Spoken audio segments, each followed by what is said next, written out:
तो प्यारे बच्चे कैसे हो? उम्मीद करता हूँ अच्छे होंगे। कक्षा 9th का प्रश्नावली 7.3 का है। सवाल है कि त्रिभुज एबीसी और त्रिभुज डीबीसी एक ही आधार पर बीसी पर बने दो समद्विबाहु त्रिभुज। यहाँ तक सवाल आ गया है।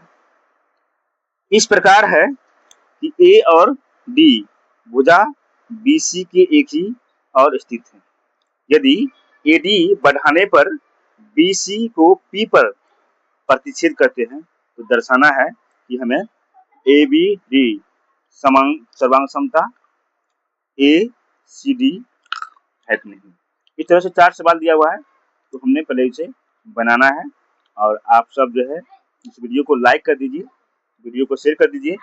किस प्रकार से ये वीडियो आप लोग कहाँ से देख रहे हैं वो भी कमेंट में जरूर बताइए। सबसे पहले क्या करना है, हमें एक एबीसी का त्रिभुज बनाना है। चलिए सबसे पहले क्या करना है, आपको एबीसी का एक त्रिभुज बनाते हैं। चलिए इसका नाम क्या रखा जाएगा, ए और बी, यानी कि ए बी और सी हो गया। अब इस एबीसी में क्या कर रहे हैं, एबीसी को क्या किया है, समद्विबाहु कर, यानी कि इसको 2 भाग में बांट दिया गया। तो अगर 2 भाग में अगर बांट दिया जाएगा तो क्या होगा, हम इसे कर सकते हैं। इसको जो है एक बीच में क्या करना है, हमें एक रेखा लेना है, तभी तो त्रिभुज बनेगा ए बी। और यहाँ पर जो अभी हम नाम देंगे उसका नाम क्या हो जाएगा, ई हो जाएगा। और उसके बाद एक चीज हमसे और कह रहा है कि यदि ए और डी को बढ़ाने पर बीसी को पी पर प्रतिच्छेद करते हैं तो दर्शाना है। तो यहाँ पर क्या हो जाएगा, आपको यहाँ पर हो जाएगा, हमें यहाँ से यहाँ लेना है और उसके बाद यहाँ से फिर इसे मिलाना है। अब इस पी पर जो है क्या बन जाएगा, आपका डी बन जाएगा। जो जहाँ हमें ए पर जो है क्या करते हैं, जो कोण है वो डी को भी क्या करेगा, समद्विबाहु सवाल में जब आगे बढ़ेंगे तो ये जरूर दिखाएगा आप लोग को। ए बी डी और सर्वांग ए सी डी हमको करना है। तो देखिए इसमें से 3 क्या करना है, बिंदु हमें चुनना है। बस बहुत आसान सा है। बस ये जब बिंदु चुनेंगे तो नियम कौन सा होगा, वो भी बड़े चुटकी अंदाज में। देखिए ए बी डी में क्या क्या समान है, ए बी डी यानी कि यहाँ से लेकर के यहाँ तक ये कोण बना हुआ है। और क्या है, ए सी डी यानी कि यहाँ से, यानी ए और ये, इस दोनों में क्या करना है, हमें कोणों को बराबरी करके दिखाना है। जैसे ए बी हो गया है, ए और बी यानी कि यहाँ से यहाँ तक जो है इसमें दिया हुआ है, इसमें भी तो दिया हुआ। तो हम यहाँ पर लिख सकते हैं ए बी बराबर में क्या लिखेंगे, ए सी। ए सी क्या हुआ है, दिया हुआ है। तो कहाँ से दिया हुआ है, हमें आकृति से दिया हुआ है, जो आकृति हमने बनाया है। ठीक, उसके बाद जो है अब क्या इसमें है, बी डी बराबर सी डी। देखिए बी और डी, बी डी यानी कि यहाँ से यहाँ तक में है, तो बी डी बराबर में क्या हो जाएगा, सी डी हो जाएगा। तो हम लिख सकते हैं यहाँ पर कि बी डी बराबर में सी डी। अब बगल में लिख देंगे यहाँ पर कैसे आया है, तो हमें ये त्रिभुज हमें आकृति में दिया हुआ है। ठीक, लिख लिए। अब 2 हमें मिल चुका है, अब हमें तीसरा कोण ढूंढना है, क्या हो सकता है इसमें। अब इसमें देखिए यहाँ से यहाँ से ए और जो डी है, ये त्रिभुज जो है इधर का जो त्रिभुज है इसमें भी आ रहा है और इधर का जो त्रिभुज है इसमें भी आ रहा है। तो हम कह सकते हैं कि ए डी बराबर में क्या हो जाएगा, ए डी ही हो जाएगा। यहाँ पर लिखेंगे ए डी बराबर में ए डी। तो ये क्यों आया है, तो यहाँ पर लिखेंगे ये उभयनिष्ठ है, उभयनिष्ठ उभयनिष्ठ भुजा है। ठीक, तो आप कह सकते हैं क्या ये कौन सा नियम से बना है, तो ये बना है आपका एस ए एस नियम से। जैसे आप एस ए एस नियम से कैसे हो गया, जैसे मान लीजिए ये देखिए ए बी जो है ये तो भुजा है, ये भुजा बना तो ये भी भुजा बना। अब देखिए बी डी और सी डी, बी और डी, देखिए यहाँ सवाल में पहले ही बताया गया कि ये जो आपका जो समद्वि बहु त्रिभुज जो है, समद्विबाहु त्रिभुज जो है वो ए पर क्या है कि ए और डी क्या है, एक भुजा है। इस भुजा पर ये कौन बनेगा, ये कौन बनेगा, आने वाले सवालों में कौन बनेगा आपको ये। ठीक है, इसी को जो है जब ये समद्विभाज कर दिया है, आप मान लीजिए किसी भी त्रिभुज का जो है, जैसे मान लीजिए किसी भी त्रिभुज का, जैसे त्रिभुज हो गया, और जब इसको हम 2 भाग कर देंगे तो स्वाभाविक है ये क्या हो जाएगा, कौन बन जाएगा, ये वही हो गया है कि बी डी बराबर में क्या हो गया, ये सी डी हो गया। ठीक, तो ये अगर ए बनेगा तो यही बनेगा, क्योंकि इसी रेखा पर बना हुआ है, इसीलिए एंगल हो जाएगा। और AD क्या हो जाएगा आपका A से D तक ये भुजा हो गया। तो हम इसको कह सकते हैं कि SAS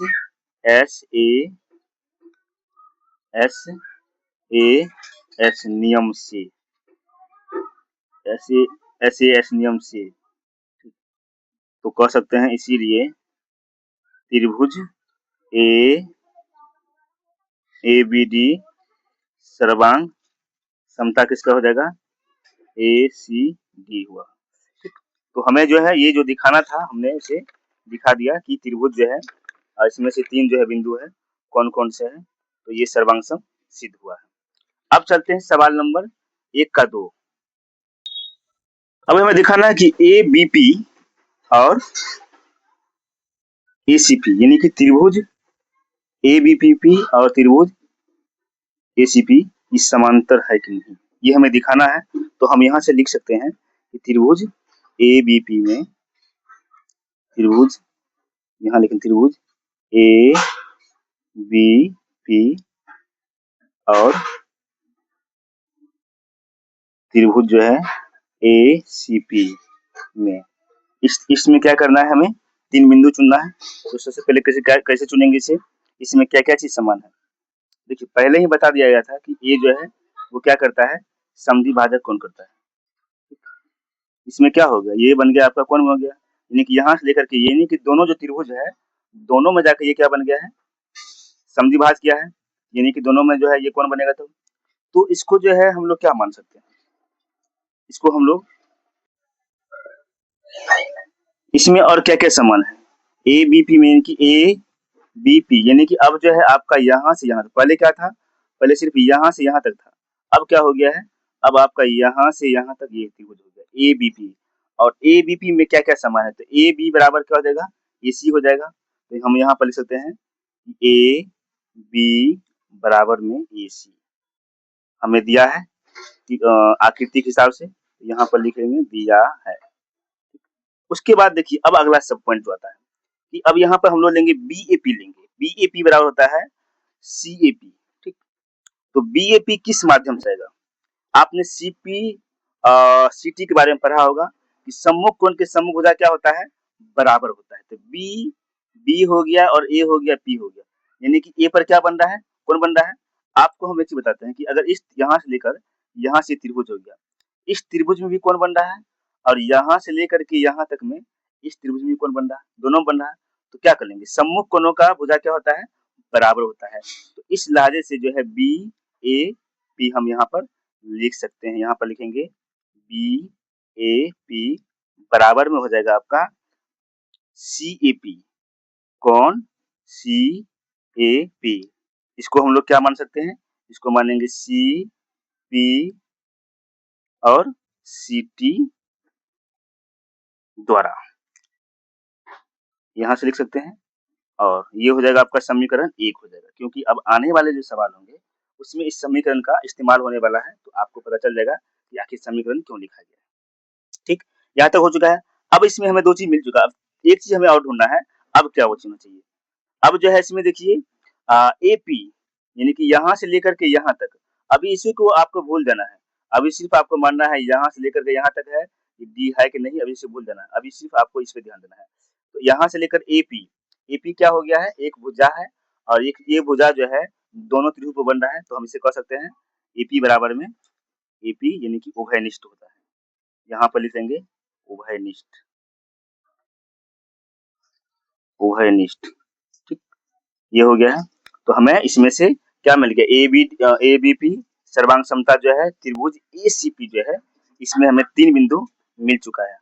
अब ये 3 बिंदु जो मिला है हमें किसके माध्यम से मिला है, हमें वो लिखना है। तो हम कह सकते हैं इसमें SAS के नियम से मिला है, यहाँ पर लिखेंगे SAS नियम से, क्योंकि SA नियम से क्या हो गया, जब आप बनाएंगे इसको, जब आप इसे ABP और AB बराबर क्या होता है, इस सबको आपको जब त्रिभुज पर जब आप देखेंगे तो कौन से भुजा में बना है, कौन सा कोण में बना है, इससे आपको ये मालूम पड़ जाएगा। जैसे कि मान लीजिए AB हो गया, तो A और B ये भुजा हो गया है। ठीक, उसके बाद जो है BAP यानी कि एक ये जो है ये पर क्या बना हुआ है, ये कोण बना हुआ है, एंगल, कोण का जो सांकेतिक नाम होता है वो होता है एंगल्स होता है।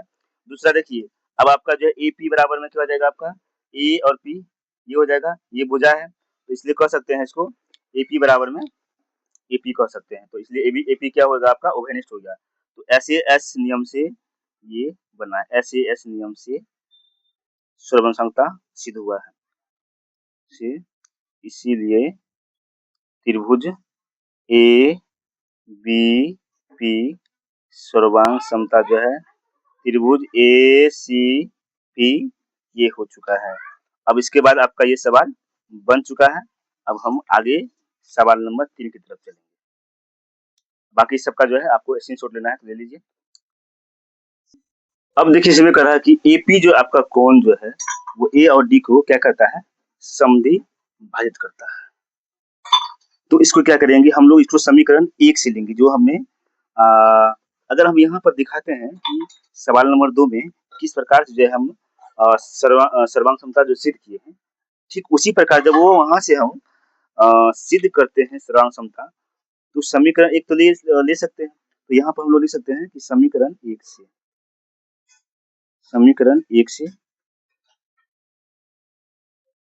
कोण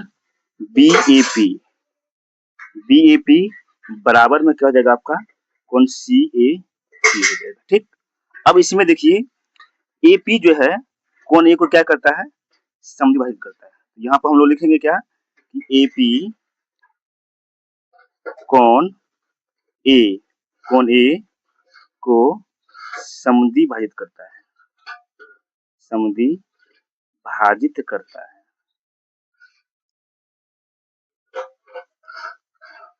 ठीक करता है। तो इसमें जो है आपको त्रिभुज BD और P, त्रिभुज BDP तथा CDP। अब इसमें से हमें क्या करना है, हमें 3 ऐसे बिंदु को चुनना है। अब देखिए यहाँ पर जो है आपने BAP लिया है और CAP लिया है, यानी कि दोनों में जो है क्या आ रहा है, A आ रहा है, ठीक, यानी कि BP आ रहा है और CP आ रहा है। तो यहाँ पर कह रहा है कि AP जो है A को क्या करता है, समद्विभाजित करता है। तो इसीलिए क्या होगा BDP तथा CDP, यानी कि आप थोड़ा हम डायग्राम के पास चलते हैं। अब देखिए थोड़ा सा डायग्राम को थोड़ा समझिए अच्छा से, इसलिए कि देखिए BAP हम लोगों ने समीकरण 1 में जो लिया था BAP, यानी कि यहाँ से यहाँ लिए थे, लेकिन अब जो है क्या लेना है BDP। अब यानी कि यहाँ से पहले हमने यहाँ से यहाँ लिए थे, ठीक, त्रिभुज लिए थे, उसके बाद जो है फिर इसके बाद जो है ABP ये लिए थे यहाँ से यहाँ तक। अब क्या लेना है BDP, यानी कि यहाँ से लेकर के यहाँ तक। थोड़ा आपको D जो है आपको अच्छा से शायद दिखाई नहीं दे रहा होगा, तो हम थोड़ा इसको लिख देते हैं ताकि आपको समझ में आ जाए।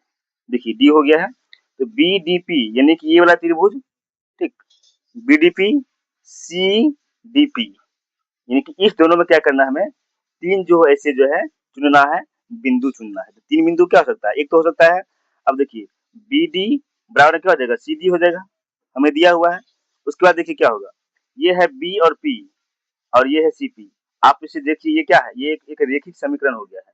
तो रेखिक समीकरण तो क्या हो सकता है, ये CPT सम्मुख भुजा बराबर है दोनों की, ठीक, तो CPTC के माध्यम से। और तीसरा क्या हो जाएगा, ये हो जाएगा यहाँ से यहाँ तक, क्योंकि अभी हम त्रिभुज यहाँ से यहाँ तक में है, तो DP क्या हो जाएगा, ये जो बना हुआ है दोनों त्रिभुज को बना हुआ है, तो कह सकते हैं इसको उभयनिष्ठ कर सकते हैं। इसीलिए SS सर्वांग समता जो है नियम, इसके माध्यम से ये बन जाएगा।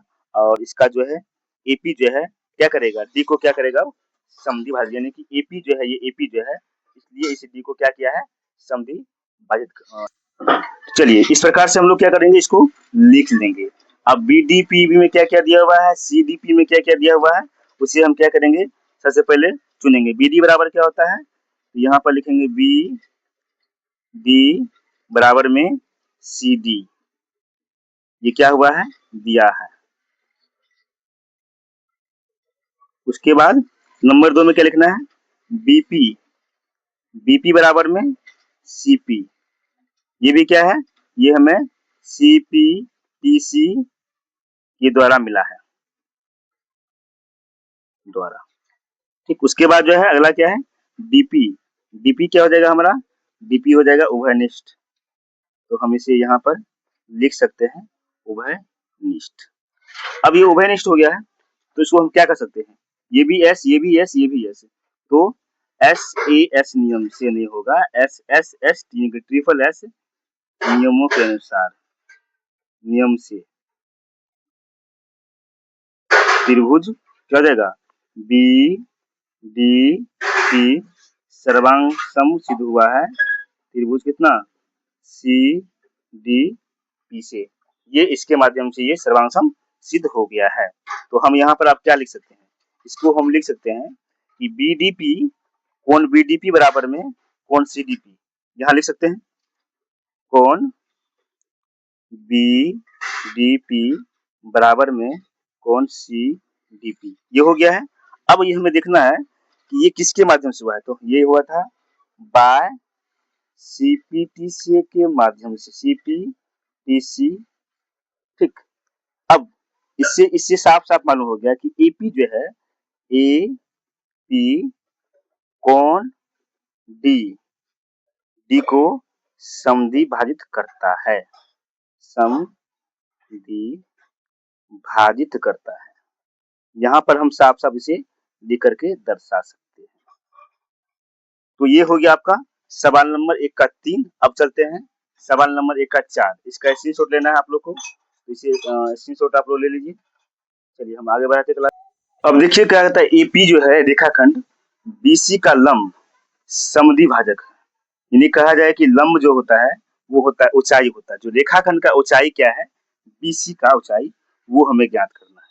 तो हमें जो है हमारे सवालों में पहले ही दिया हुआ है कि बीपी जो है बराबर क्या हो जाएगा, सीपी हो जाएगा, और त्रिभुज एबीपी सर्वांग समता ईसीपी के बराबर हो जाएगा। क्योंकि अब हम आपको एक डायग्राम के हिसाब से बताते हैं। चलिए कुछ हम पहले लिख रहे हैं, लिखे थे, थोड़ा उसी के माध्यम से आपको बता। देखिए जैसे क्या हो गया है, ये देखिए ये क्या हो गया है, ये एक त्रिभुज हो गया, आपका त्रिभुज हो गया है, और ये क्या है, डी है ये, और डी जो है आपका ये ए जो कोण है, अगर ए क्या होता है समद्वि भाजक होता है, तो डी भी क्या हो जाएगा, समद्वि भाजक होगा, क्योंकि हमने पहले सिद्ध किए हैं सवालों में, ठीक है। तो क्या मानेंगे, और ये सामने का क्या है संगत कोण क्या होगा, सेम होगा ये। तो यहाँ पर हम लोग क्या मानेंगे, 1 मानेंगे और इसको 2 मानेंगे, ठीक। तो जब 1 और इसको 2 मानेंगे तो यहाँ पर क्या लिख सकते हैं, बीपी बराबर में सीपी लिख सकते हैं। यहाँ पर क्या लिखेंगे, बीपी बराबर में सीपी, बीपी बराबर में सीपी, ठीक। और किसके माध्यम से बना है ये, तो सी पी सी टी के द्वारा, ठीक।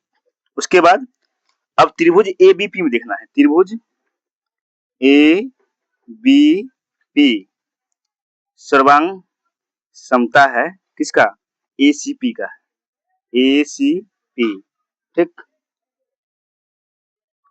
और इसमें देखिए कौन एक, अब इस दोनों में क्या चीज समान है, आप तो देखिए A B P, A B और ये पी होता है, यहाँ पर पी दिया हुआ नीचे में पी, तो इसके सामने में क्या हो रहा है, ये आर है, आ रहा कि नहीं आ रहा। चलिए थोड़ा दूसरा सम देख लेते हैं, इसमें जो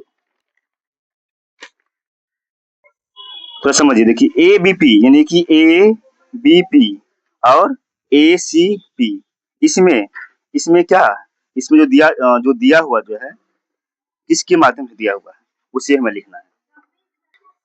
तो देखिए इस पर भी जो है क्या बन रहा है, आपका कोण बन रहा है, ये ठीक, यहाँ बन रहा है, देखिए यहाँ बन रहा है, तो यहाँ भी कोण बनेगा, यहाँ भी कोण बनेगा। तो इस दिशा में जो भी होगा उसे हमें लिखना है। यहाँ पर क्या आ रहा है, 1 आ रहा है, यहाँ पर इस त्रिभुज में 1 आएगा तो हम 1 लिखेंगे, और इस त्रिभुज दूसरा जो आपका जो है त्रिभुज है उसमें भी 2 आ रहा है, उसमें क्या करेंगे, जो भी है उसे हमें लिख कर यहाँ पर दर्शाना है। तो हम यहाँ पर कह सकते हैं कि कोण ए प्लस कोण 2, कोण ए मानेंगे और कोण मानेंगे 2, बराबर में कितना हो जाएगा आपका 180 हो जाएगा, क्योंकि ये क्या है, एक तरह से मान लीजिए आप रेखिक समीकरण का योग है। इसीलिए अब यहाँ पर हम क्या लिखेंगे, कोण ए, कोण ए, और देखिए कोण ए है तो कोण ए के बराबर में ये कोण 2 भी है, तो यहाँ क्या हम 2 के बदला में लिख लेंगे, तो क्या करेंगे यहाँ पर कोण लिख लेंगे ए, ठीक हो गया है, बराबर में 180 डिग्री हो गया है, ठीक। अब इसमें जो है देखिए एक एक कितना होता है 2, यानी कि 2 कोण हो गया, तो यहाँ पर क्या लिखेंगे 2, और कोण यहाँ पर क्या लिख देंगे 1, यानी कोण नंबर 1 हो गया है और दुगो है, कोण 2 है, तो बराबर कितना हो जाएगा आपका 180 हो जाएगा, 180 हो जाएगा। तो कह सकते हैं यहाँ पर कोण 1 बराबर में 180 बट्टा में 2 हो जाएगा। ठीक, अब इसे क्या कर लीजिए, आप काट लीजिए। 90 डिग्री का कोण हो गया है, 90 डिग्री कोण हो गया है, यानी कि कोण 1 बराबर में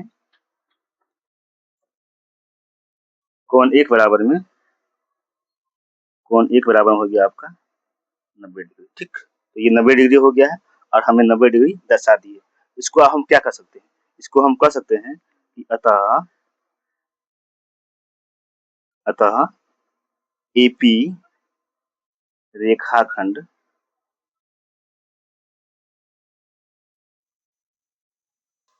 तो हमें ये चीज दिखा दिए हैं कि कोण 1 90 डिग्री आ गया है। ठीक है, तो एक रैखिक समीकरण का जो होता है योग होता है 180 होता है, तो हमें एक कोण इतना मिला तो फिर दूसरी कोण भी इसके बराबर ही होगा। तो अतः एपी रेखाखंड बीसी का लंब संधिभाजक है, ये प्रूफ हो गया।